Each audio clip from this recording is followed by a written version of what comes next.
Les pays de Languedoc, dans le sud de la France, sont fort différents des pays de Langue d'Oil qui s'étendent au nord. Et il n'était pas évident qu'ils étaient destinés de toute éternité à faire partie du royaume des Francs. C'est l'ancienne province de Gaule narbonnaise qui a été colonisée bien avant les conquêtes de Jules César.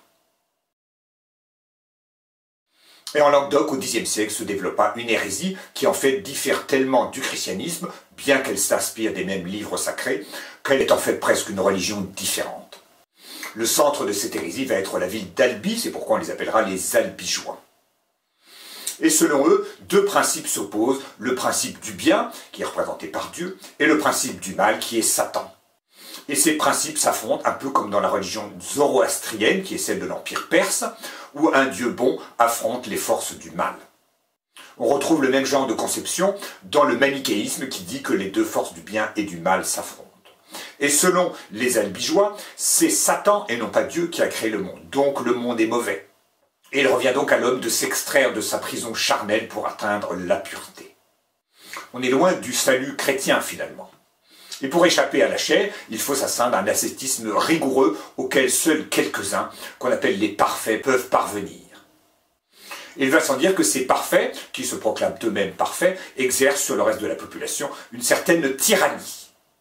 On appellera ces hérétiques les cathares, mais le mot s'est imposé seulement dans les années 1960, c'est-à-dire très tard. Cathare vient du grec katharos, qui veut dire pur. Cette hérésie, qui était favorisée en secret par le comte de Toulouse, qui était Raymond VI, fut bien entendu condamnée par le pape. Et c'est même pour la combattre que saint Dominique fonda l'ordre des frères prêcheurs. Mais les prédications ne furent pas suffisantes, car toutes les élites du Languedoc avaient adopté le catharisme. Et en 1208, le légat du pape fut assassiné. Si bien qu'en 1209, le pape Innocent III appela une croisade contre les Albigeois. Et cette croisade fut menée non pas par le roi lui-même, qui était Philippe II Auguste, mais par Simon de Montfort, qui était un baron de l'Île-de-France, et son armée était composée de seigneurs du Nord. Il y avait deux grandes familles dans le comté de Toulouse, celle de Raymond VI, comte de Toulouse, et celle aussi de Roger de Tancarville. Mais Raymond VI eut la prudence de se rallier à cette croisade, ne serait-ce que pour éviter qu'on lui confisque ses terres. Et c'est Tancarville qui mena donc la résistance.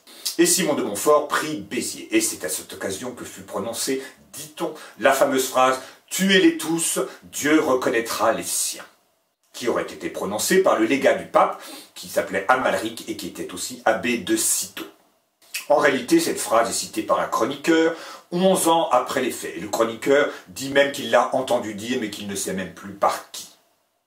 On a par contre le témoignage d'Amalric lui-même, qui s'efforça d'empêcher le massacre et qui écrit au pape que le massacre, en fait, de la population de Béziers s'est déclenché un petit peu spontanément. Ce sont les hommes de troupe qui, entrant dans la ville, se sont mis à tuer les gens qu'ils rencontraient.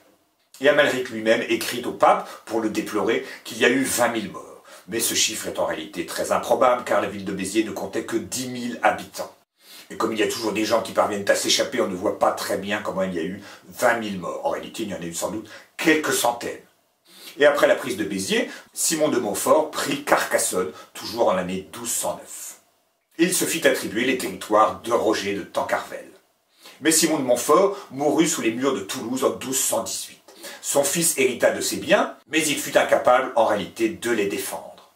Si bien qu'il vendit ses droits sur ses territoires au roi Louis VIII, qui est roi depuis 1223, c'est Louis VIII le Lion, fils de Philippe Auguste.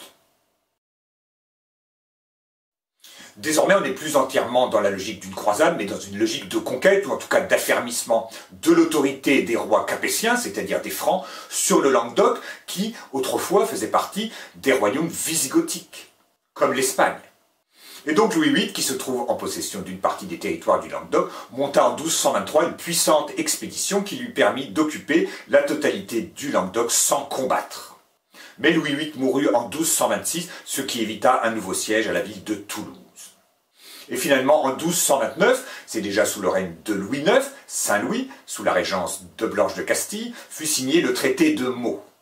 Et ce traité allait régler la question territoriale, car Raymond VII de Toulouse obtenait de conserver une partie de son domaine, mais en échange, il promettait de marier sa fille unique à Alphonse, qui est le deuxième fils de Louis VIII le Lion, et donc le frère cadet de Louis IX, Saint-Louis.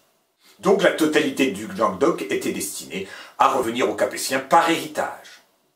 Mais la paix définitive ne fut acquise que par la paix de Loris en 1243.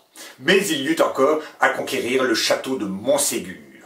Très puissante forteresse qui était en même temps un édifice religieux cathare qui fut prise enfin en 1244.